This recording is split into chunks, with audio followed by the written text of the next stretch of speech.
É primavera, já estamos oficialmente no período das águas, que compreende os meses de outubro, novembro e dezembro. E o Entrevistando abre espaço para o viveiro de mudas da Pai Batatais, pois este é considerado o período ideal para plantio. Quem vai nos explicar melhor sobre a influência das condições climáticas desta época e os trabalhos do local é a Tatiana Ferreira, ela é coordenadora lá do local. Tatiana, seja bem-vinda. Quais as características desse período que favorecem o plantio, em especial o plantio de mudas? Oi, Manu, tudo bem? Olá a todos. Bom, prazer estar aqui. Esse período é altamente favorável, principalmente pela incidência, né, maior de chuvas nesse período, que contribui para o enraizamento das plantas. Além de um microclima diferenciado, né, a gente tem uma temperatura mais amena, então a perda de água das plantas é bem menor. E a gente tem que lembrar que os nutrientes, né, adentram as plantas, né, as plantas conseguem se alimentar melhor com a água em abundância. Então, esse período é altamente favorável para o crescimento das plantas, porque a gente sabe que a água proveniente da chuva, ela já carrega outros minerais também que contribuem para o crescimento do vegetal, diferentemente da gente irrigar, né, com água de torneira convencional. Então, é um ambiente totalmente diferenciado que favorece realmente a multiplicação dos vegetais. E qual é a capacidade produtiva do viveiro de mudas da Pai Batatais? A nossa capacidade total do espaço hoje está em 150 mil mudas. Lembrando que o nosso viveiro trabalha com produção de mudas arbóreas e também ornamentais, desde folhagens, flores, árvores frutíferas, árvores para madeira, árvores ornamentais, é uma diversidade bem considerável. Vale lembrar, Tati, que essa produção é destinada à venda, né? Quais são os principais clientes do viveiro? Exatamente, né? O nosso viveiro ele tem autorização para comercialização, lembrando que toda a renda é revertida para os serviços prestados pela entidade aos nossos atendidos aqui da cidade e região. Os nossos principais clientes são os agricultores, né, grandes produtores que precisam recuperar suas áreas de preservação permanente, seja na beira de córregos, de lago ou mesmo, né, topos de morro. E além disso, a gente também tem o público geral, né, a comunidade que gosta, né, de ter uma fruta no quintal de casa, de fazer uma decoração diferenciada. Então, o público é bem diversificado, mas em grande parte seriam os agricultores. As vendas também estão abertas à população e para novas parcerias?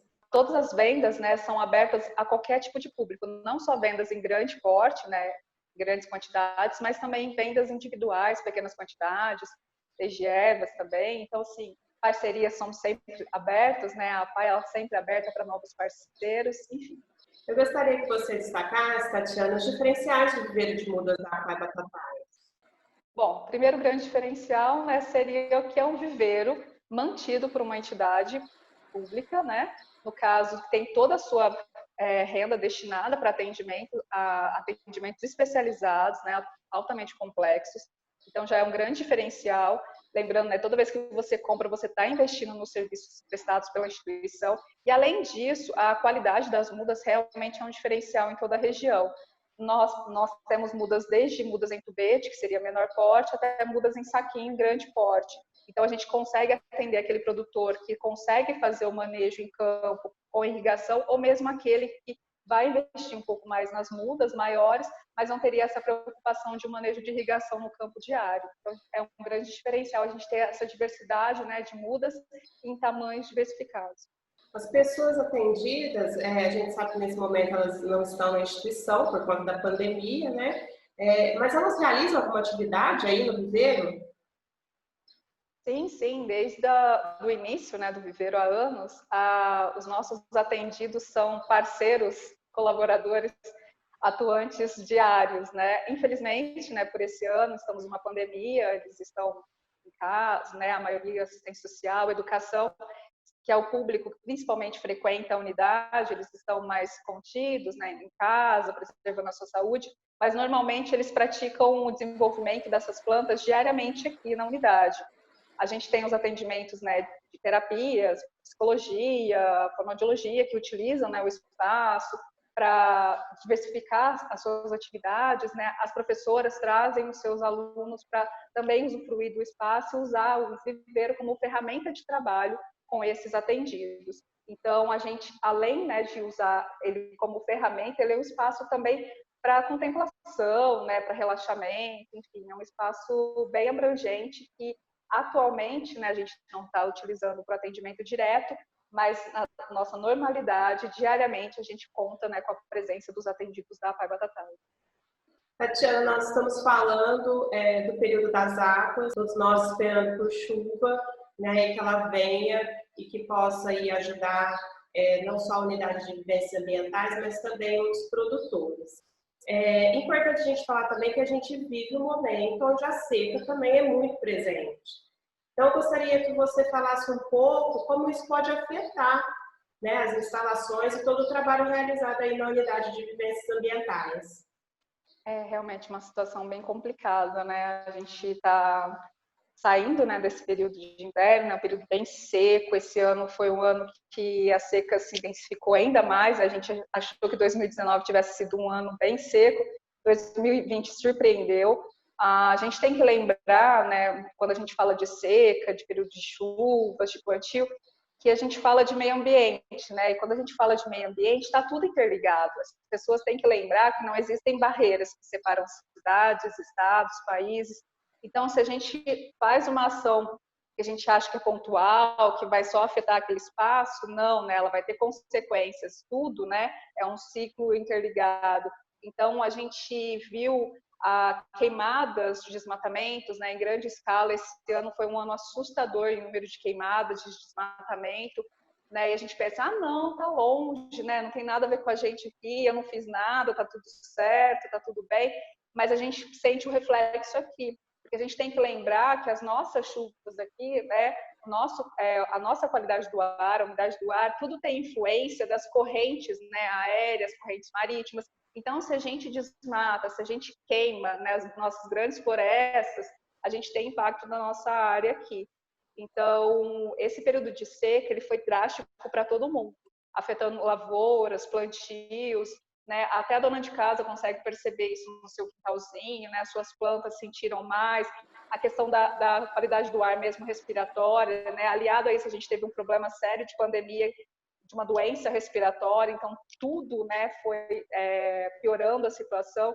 Então, se a gente pensar, a gente tem que lembrar a primeira coisa, né, que eu destacaria, que tudo está interligado. Então, vamos valorizar e divulgar, né, essa questão da preservação, da necessidade de exigir, né, essa defesa, porque a gente tem que lembrar que o que acontece longe pode ter, sim, influência na nossa vida.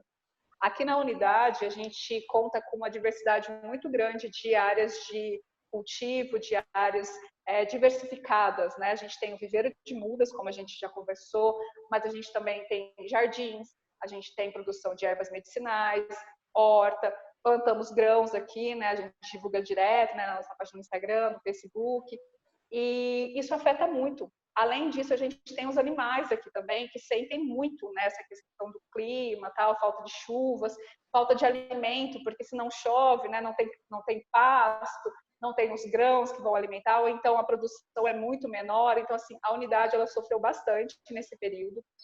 Como eu disse, né, a gente tem alguns animais de pastagem aqui, então as nossas pastagens foram muito afetadas. A gente produziu milho safrinha, a produção ela teve uma baixa, né, uma influência muito grande pelo clima também, porque, né, o milho, a soja, enfim, qualquer planta, ela precisa de uma quantidade mínima de água para se desenvolver, e essa quantidade esse ano foi bem menor, né, do que a gente até estava prevendo. Então, assim, a gente sofre diariamente, né? A gente até brinca que se a gente andar na grama, a gente consegue sentir o barulhinho dela quebrando, né? De tão sensível que ela tá. E estamos aqui torcendo, né? Cruzando os dedinhos para a chuva chegar o mais breve possível, para abençoar os novos plantios de safra, retomar as pastagens, né? Alegrar o nosso viver, enfim, trazer mais vida, né? Como a gente sempre espera. Tatiana, sem contar que tudo isso acaba favorecendo o risco de incêndios, né? Lembrando que já vivemos períodos difíceis também na unidade de vivências por conta de incêndio. Exatamente, né? A gente tem o problema das queimadas, incêndios, e com esse período tudo piora, né? A gente tem um período de seca e é um período que tem muito vento também, né? Então, os dois aliados e com a irresponsabilidade humana, que na maior parte das vezes é a causa, né, dos grandes incêndios, vira uma bola de neve, né? Na verdade, uma bola de fogo que acaba influenciando todas as áreas. A a gente teve, né, em alguns anos, infelizmente com uma certa frequência, casos de focos de incêndio aqui na unidade, né, queimadas, que não foram iniciadas na unidade, né, a gente teve casos que ocorreram nos vizinhos, ou mesmo teve um ano, né, que aconteceu na beira da estrada e ela foi subindo o morro e adentrou a unidade.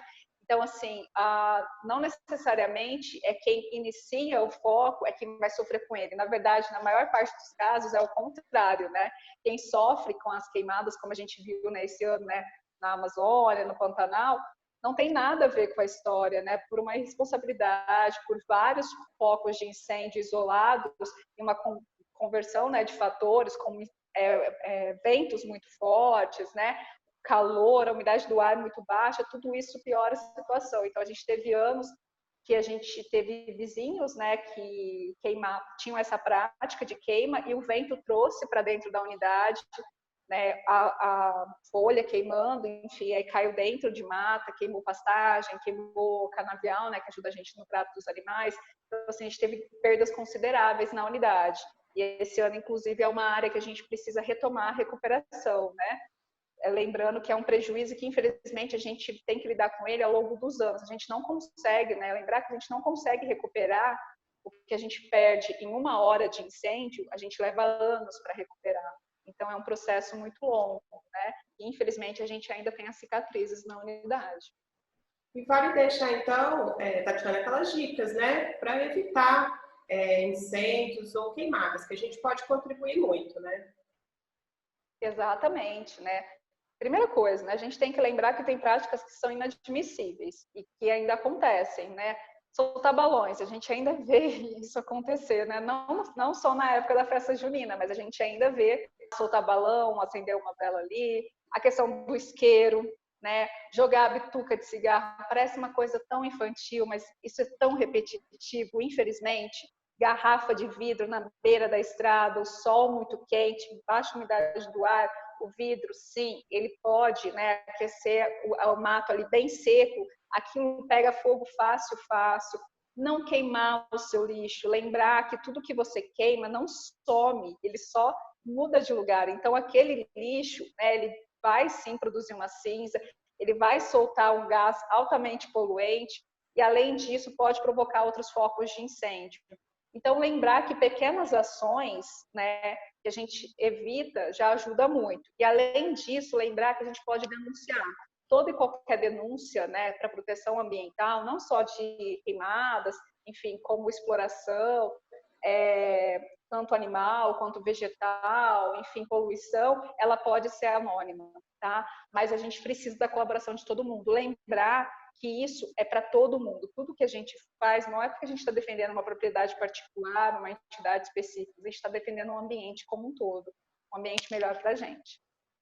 Só para a gente finalizar, então, queria que você deixasse o horário de funcionamento e as formas de contato, então, aí da Unidade de Vivências Ambientais da APAI Batatais. Então, aqui no nosso viveiro a gente está abrindo de segunda a sexta-feira, das 7 às 4h24 da tarde. Ok? E a gente fecha para almoço das 11 ao meio-dia. Então, das 7 às 11, do meio-dia às 4h24, de segunda a sexta-feira. Ok? Nós temos o telefone. No caso, agora a gente está com o WhatsApp também, tá bom? É 993519200. É telefone e WhatsApp. Vocês podem mandar mensagem, conversar, tirar dúvida, fiquem à vontade. Nós estamos localizados na Vicinal Ariovaldo Mariano Gera, 2330. Fica aqui atrás da Capelinha São Judas Tadeu, para quem não conhece. E além disso, a gente também tem um e-mail, para quem prefere e-mail, que é apaibatatais.org.br. Ok? E além disso, a gente tem o telefone institucional também, né? 3661-6000. Obrigada, Tatiana, pelas informações. Nós falamos nessa edição sobre o viveiro de mudas da APAI Batatais, uma importante fonte de recursos que a instituição possui na Unidade de Vivências Ambientais. Esta é mais uma forma de ajudar a APAI Batatais. Tem alguma dúvida, sugestão? Deixe nos comentários ou envie para o nosso WhatsApp. Obrigada e até o próximo Entrevistando a APAI Batatais.